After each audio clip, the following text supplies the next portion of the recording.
The idea is inject a flavor of approachability through humor and through fun and playfulness by also linking in the value add of what we offer.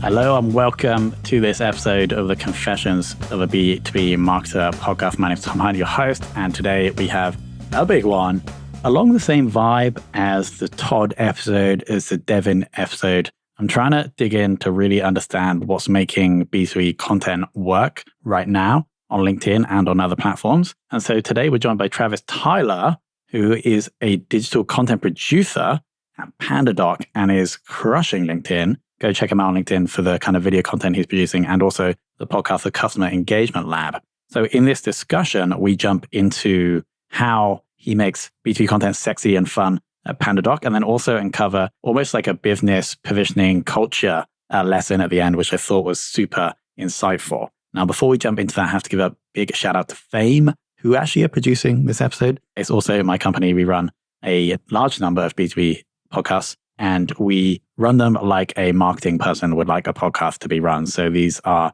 there to be profitable for our clients, not necessarily just to have like beautiful audio or to win podcast awards. This is a marketing campaign or a growth program, as I like to call them, that we implement for clients, do most of the work in order to get the ROI on that spend. So shout out to Fame, go to fame.so, or link is in the show notes below. Let's jump into this discussion with Travis right now. Travis, welcome to the show. Tom, thank you so much for having me. It is a pleasure. I'm a fan and I'm ready to rock. So what I like about you, Travis, is that you're in the B2B space, PandaDoc. Basically, everybody go search for Travis PandaDoc online. I'm sure they'll come to your LinkedIn profile. And PandaDoc, I like the brand, but it isn't like any B2B product. It's not super sexy. But what you do, I think best, is bring character and comedy, etc., to, I guess, any B2B brand that you're working at currently is PandaDoc. Do you think that's an accurate assessment? I am flattered that you think so, and I appreciate all the kind words. PandaDoc is certainly not a sexy brand. We are in the document automation and e-signature business. It is a necessity, it is a utility, but it's not flashy. We're not in B2C. We're not selling Barbie doll movies and Oppenheimer movies. We're selling business software, things that help people run their business. And yes, I intentionally try to bring fun. One of the core values of PandaDoc for all employees who start here is fun.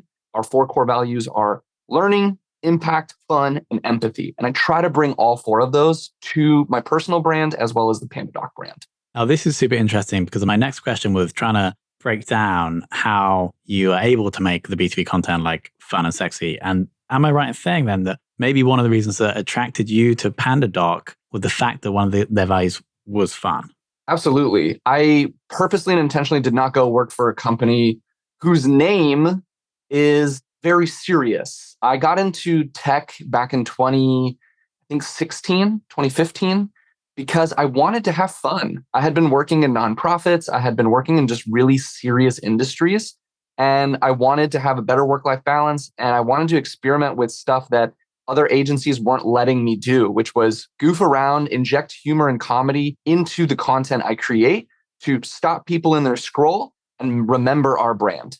Have you ever gone too far with content for PandaDoc and someone internally has been like, look, Travis, we need to rein it in a bit? Oh, certainly. It happens probably 2 to 3 times a year. And my philosophy there is if I'm not ruffling a few feathers every once in a while, then I'm not pushing the boundaries enough and I'm not getting creative or experimental enough. And I have a really great working relationship with the executives at PandaDoc, where if I do cross a line, there's no feelings hurt. It's just like, hey, let's tail it back. Let's do something different than that. And we trust each other. And it doesn't happen all that often. I've certainly calmed down as well. I think I was trying to really make a name for myself and a big splash the first few years. But now I know what resonates and what goes too far. But I'll give you an example instead of just speaking hypothetically. Please. I did an early podcast episode and had a running joke about boogers. And even in improv comedy and the training I've done, that's known as blue humor, bathroom humor. And it's unnecessary. There's ways to be funny without it. And I was told, yeah, let's maybe not do that kind of stuff in the future. My 4th grade version of myself was a little disappointed, but I totally get it. Maybe let's not put that out there. Other things that have happened is this was a really good learning lesson for me, is getting provoked by trolls online and people who come to attack, people who try to get a rise out of you. The best case in my example is either turn them into your fans by maybe addressing their legitimate concern or just ignoring it. Just absolutely ignoring it. If you can tell someone's coming into a comments section to just douse it in gasoline and set it on fire, just ignore it and use that delete button, use that unfollow or disconnect button. That's why it was made for that. But those were learning lessons, was stay away from some of the bathroom humor stuff and don't get easily provoked and stay out of fights online. Those are lessons I had to learn the hard way. Makes total sense. Can we give a little bit of an overview to the PandaDoc content team? And the reason I ask is because I'm enjoying your B2B content. I'm sure there are other B2B marketers listening that maybe their content is not as fun and exciting as you guys. So I want to break that down so they can maybe inject some of that into their content. So the first question is going to be around the size and structure of the content team. The content team is actually a pretty small team. It's me and a social media manager and an events manager, and then our head of content. So a total of 4 people on the content team. Now, that is for a lot of the brand content. PandaDoc has a huge marketing team, Tom. We have over 80 people on the marketing team. PandaDoc is rather large. We have close to 850 employees currently. And we also have basically an even split in the marketing org where we have performance and we have brand. And those are kind of the 2 different camps. On the performance side, we have a bunch of content marketers who focus solely on SEO and driving conversions through organic and paid traffic and that kind of content. But we do work really well with all of the teams and trying to have a cohesive brand, whether it's on the performance side or whether it's on more of like that social fun content stuff that people are coming to me and talking with me about.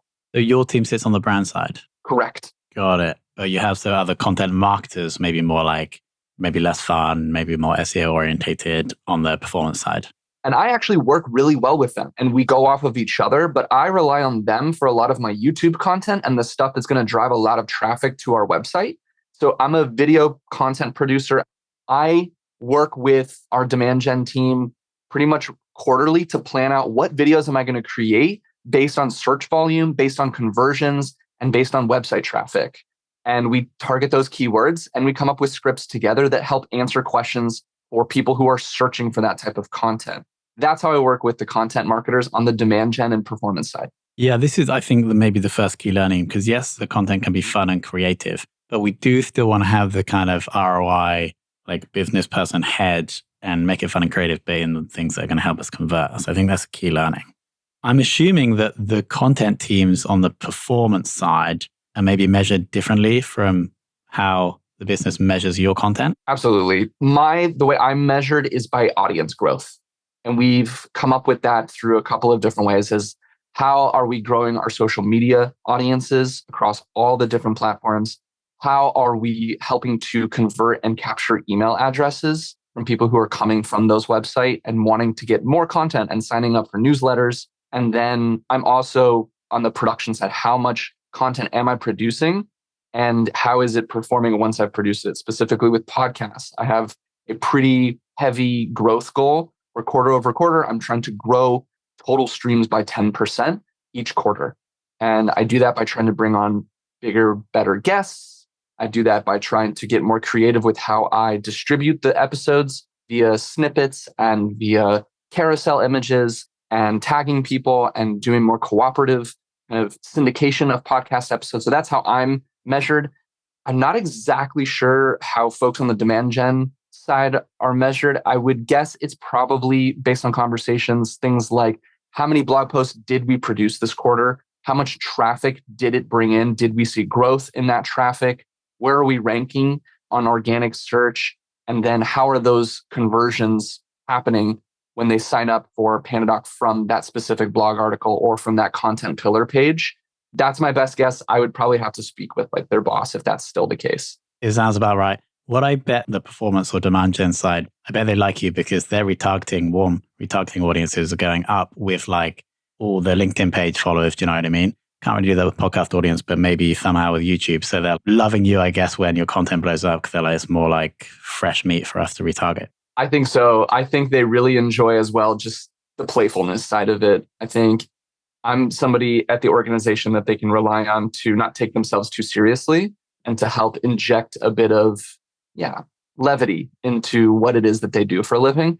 And I also hopefully spark some creativity for them. I'm coming to the table with some pretty out of the box ideas sometimes. And they're like, actually, let's run that as an ad. Like, I have a great example of this, Tom, that your audience might enjoy. I was approached by an agency who was like, hey, and they're the ones that record our podcast and they do a lot of our video content. And they're like, hey, we want to give you a free media day where we'll film any content you want for free. And they're like, we just want to use it so that we can build our portfolio and share it with our customers to show them what we're capable of doing. And I was like, say no more. There's no strings attached. I can't get in too much trouble for this one because it's free. And the way I approached it was like, we've got April Fools coming up. Let's do a fun April Fool's video. So I created Dr. Panda therapy sessions where you're getting documented therapy from a doctor dressed up in a panda suit. And I recorded it and showed it to my team and they were like, this is pretty awesome. And we pushed them out on April Fools, just saying, these are just fun commercials. But if you are struggling with anything document related, come see Dr. Panda here at PandaDoc. And I published it in an all hands channel on Slack. And my CEO saw it and I got a message from him the next day and I was like, uh-oh. And I don't ever get a message from this guy. He's way too busy to deal with me. And he was like, bro, I love this. This is exactly the kind of fun that we need to be having. I really appreciate that you pushed our value, but also kept it light and just well done. Let's turn these into ads. And I was like, no way. And so I screenshotted it and now they're running as advertisements, actually on closed circuit TV and some of the streaming platforms were running those ads on as Dr. Panda. Oh, that's incredible. And I guess also shout out to the CEO for being, embracing something that maybe a typical CEO would be a little bit not offended, but warned by the fact that this thing is off the wall. Really good example. The podcast, it'll be linked below, the Customer Engagement Lab. Most recent episode, you had some thoughts, or the guests had thoughts on audience growth. So I'd love it if you could share a bit about that. Yes, absolutely. So the whole premise of that episode was we need to address the disgusting elephant in the content creation space, which is please, for the love of God, stop chasing overnight success. Stop trying to go viral. What it takes to go viral sometimes can be so toxic for a business that it's not worth it. And it's chasing the shiny object. So I brought in these two guys who have been running a local marketing company in Tampa Bay, Florida for close to 15 years. And their whole thing is steady, consistent growth. 15 years of growth to get over 500,000 followers who are devout fans, right? It may not sound like a huge amount, but for what they're trying to do, which is southwestern area of Florida in the States, most of the population actually here, because I think we're close to 1 million. So they've been able to capture a large swath of individuals by just being authentic and showing up and being helpful. And that's it. And so that was the premise of the show for audience growth is it's not sexy, but it works. And these guys know what they're doing. And so was it a local news media brand or what were they building? Yes. Got it. And they got 50%. Yeah. So they cover all of the restaurants, parks, things to do and events in the area for Tampa Bay. Got it. And so I assume this is the approach that you guys are using at PandaDoc is if we go viral, we'll get a shed load of views on LinkedIn. That's great. But we actually just want to be consistently jumping by X amount per month of people that really care about or enjoy the stuff we're producing. Absolutely. That's the idea is we want brand evangelism. We want affinity in our user base. We want to stand out. The company's called PandaDoc because we want to have fun and we want to be a brand that is a little bit contrarian, is a little bit fun and interesting and not the DocuSigns of the world that sound very serious. But that is the idea is let's show up and let's do a little bit of something every day. We've been tempted to chase things in the past and we've said no. A big one was Clubhouse when that came out. And people were like, you need to get on there, Travis. You need to do this and this. And I'm like, look, I'm doing my thing on LinkedIn and YouTube and I'm dabbling in TikTok. Let's stay the course. It's really paid off because Clubhouse died and our growth on LinkedIn has been about 300% since I started doing this about 2 years ago. Yeah, focus. I see. What I've really realized recently is it's so hard to make any platform grow that if you're trying to do more than 2 or 3, the likelihood that you're going to be able to create the content or comment in the way that people like on that platform goes down and you get nothing.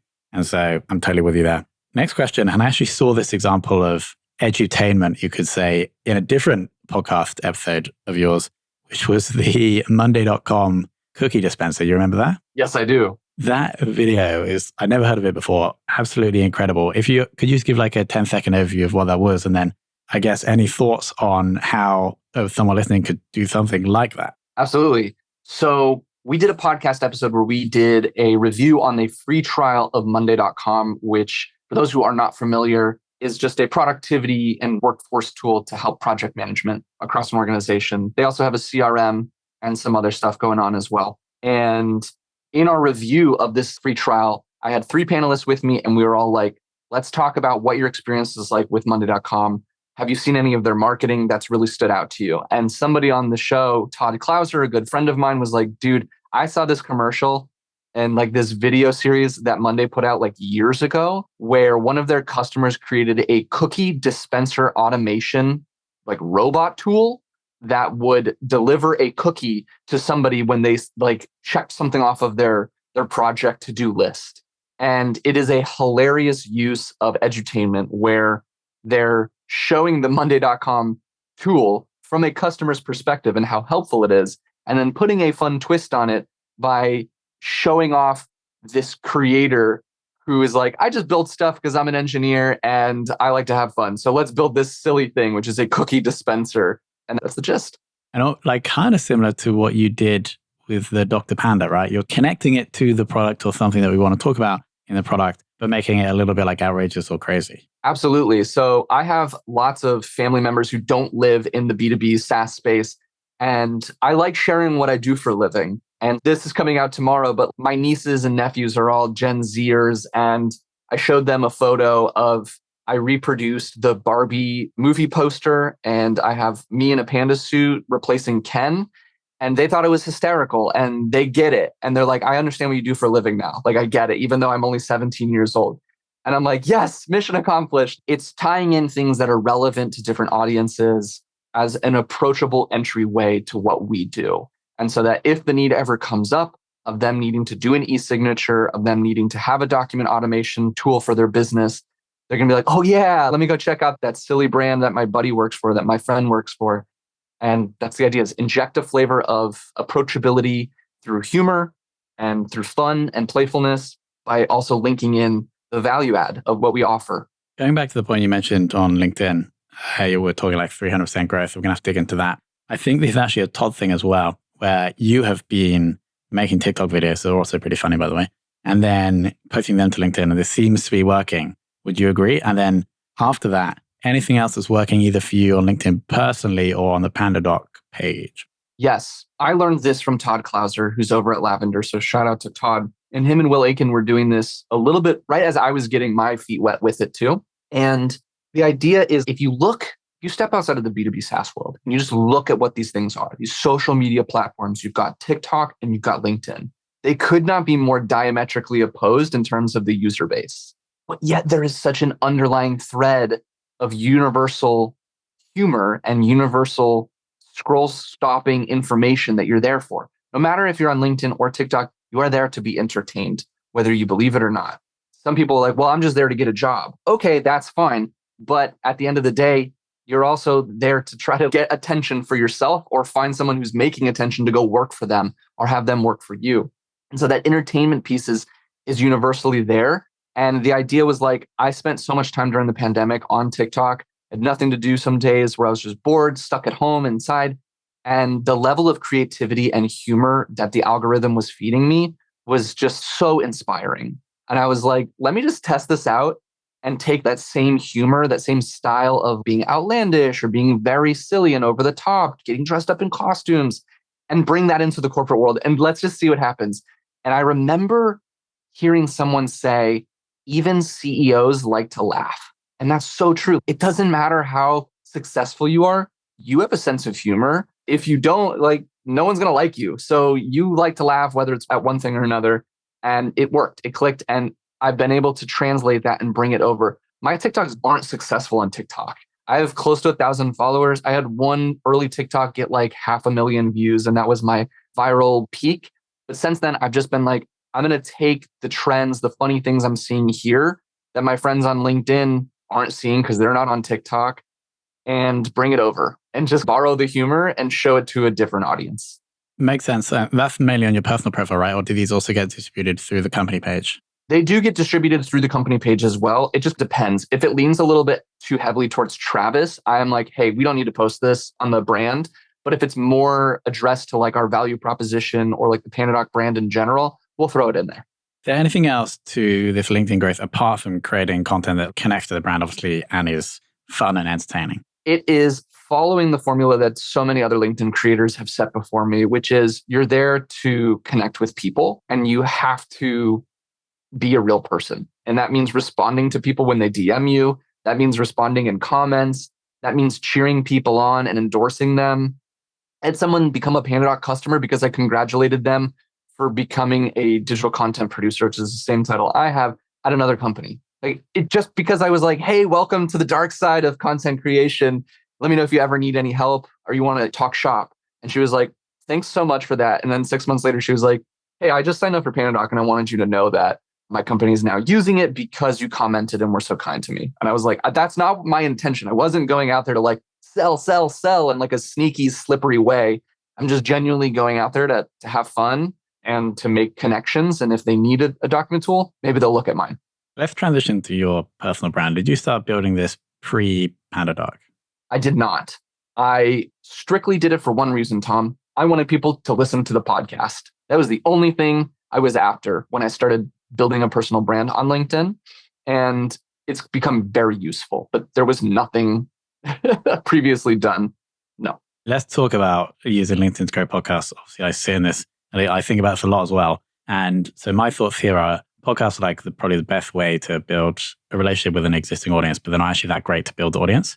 And so if the podcast is in the B2B space, then the best way to get attention for the podcast is through LinkedIn, typically organic posting. I post pretty much every day, Monday to Friday. And even though I'm linking in the comments off LinkedIn, the podcast posts have typically performed better than normal posts, which I think is pretty amazing because normal posts have no real CTA. So this, I think, for anyone listening, if they want to grow the company podcast, first, just stop doing anything else on the feed, etc., on the podcast feed, but B, go to LinkedIn. Would you agree? I would agree. And I would say that trying to get people off of a platform to go do something is very challenging. But what you can do is consistently show up and be a reminder to people that you have a great product, which in this case is your podcast, that if and when they're ready for a podcast, because you have to be in the right mind space, you have to be in the right activity, part of your day, you're doing a chore, you're going for a drive, you're going for a run, you're at the gym. That's typically when people have like, hey, I've got 45 minutes of doing some mindless activity. I would like to listen to Tom's podcast. And so when they're scrolling on a social media platform, that may not be the best time for them to go sit down for 30, 45 minutes and do that. They just wanted a dopamine hit for 15 seconds. And so showing up consistently with insightful, engaging, or entertaining content and just being like, oh, by the way, this was also part of my podcast, that will trigger that memory of like, oh shit, I'm in the mood for something new. I want to learn. I want to have fun. And I have time for a podcast. That's right. I saw that post from Tom where he posted all those great stats, or I saw a clip of his guest that was so engaging. I need to go back and listen to that episode. And that's the idea of what I try to do is just show up consistently, offer scroll stopping stuff, and build that just core memory of when they're ready.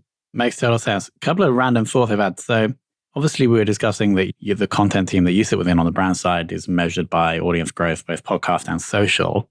Do you also see people coming? I assume when you come and sign up to PandaDoc, you can say where people heard about you. Are we getting your name in there? Are we getting the podcast in there? I wish. So unfortunately, it is a hard fought battle for me, but we do not have any sort of attribution set up currently. It's been something I've discussed, but they've found when testing that it hurts our conversion rates too much to have that extra field. And I don't mess with the almighty pipeline at PandaDoc. So what I do get to see in here, though, is anecdotally in a couple of different ways. So yes, my name has popped up in several Gong recordings with customers, and that's always fun to see. It's also great to see when people will comment or DM me on LinkedIn and commenting on things and saying, I signed up for this because of PandaDoc, let your bosses know. Tom, I'd be an idiot if I didn't screenshot that and then throw it into the quarterly report and put that into the presentation, because I can show all the data I want to my CRO. But when I end the presentation with 7 screenshots of like, love the podcast, love Travis, love PandaDoc, it just reaffirms that what we're doing isn't always quantifiable. And we got to give a little bit of that qualitative love when we're presenting on our value of what we're giving the organization. That is a massive insight for any B2B, especially content marketers listening, because you're going to show the site traffic, you're going to show the audience growth or podcast subscribers, but having the qualitative, ideally from customers, but if not, just people saying they love the content. Final question, and this may be more of a statement, but when you were talking about PandaDoc's values and the fact that DocuSign, or maybe we shouldn't say that word, the D word, are like quite straight edge, I assume maybe this was a strategic move, maybe right back when the values were defined by the leadership team as like counter positioning. Would you agree? Yes. So I asked the 2 founders about the naming of PandaDoc, and our company used to be called Quote Roller, Tom. That was the name of PandaDoc way back in the day when it was first. And then they expanded. We're like, well, we do more than quotes. We do proposals. We do contracts. We do all sorts of documents now.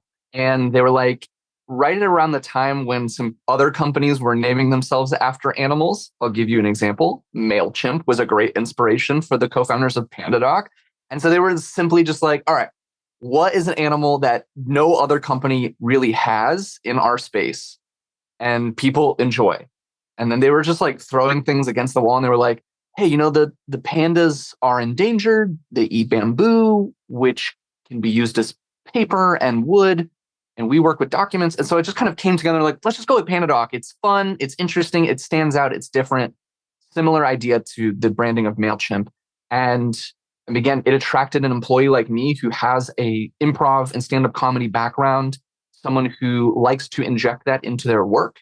And it's part of our DNA as an organization to, if we look at the 4 quadrants of brands, I can't remember what they're all called, but we're definitely the one that's up and to the right. We're a challenger brand. We're trying to just be a little bit unconventional and a little bit different and unique to stand out, because it's a crowded space. I thought I was going to come on here, and we have learned about how to create sexy or fun B2B marketing content, but actually here we've uncovered more of a business lesson, which is like counter positioning and then translating that into values to attract the people that would then reinforce those values and reinforce the brand. Absolutely. It's the same reason some people will drink Voss water versus Liquid Death.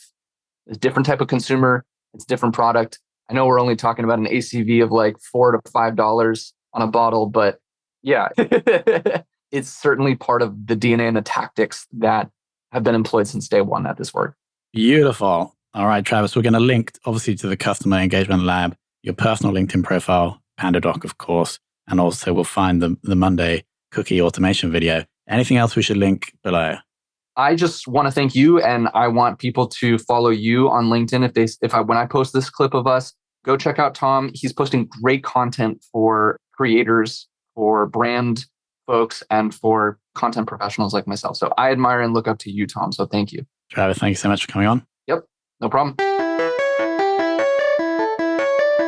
All right, what do we think of that team? Hopefully we shed some light on the way that Travis and potentially you could be making your B2B content a little bit more fun, along with that kind of counterintuitive business positioning lesson at the end regarding PandaDoc. Big shout out to Fame for sponsoring and creating this episode. Big shout out to Travis. Everything will be linked below. And of course, a big shout out to you. Thank you so much for listening.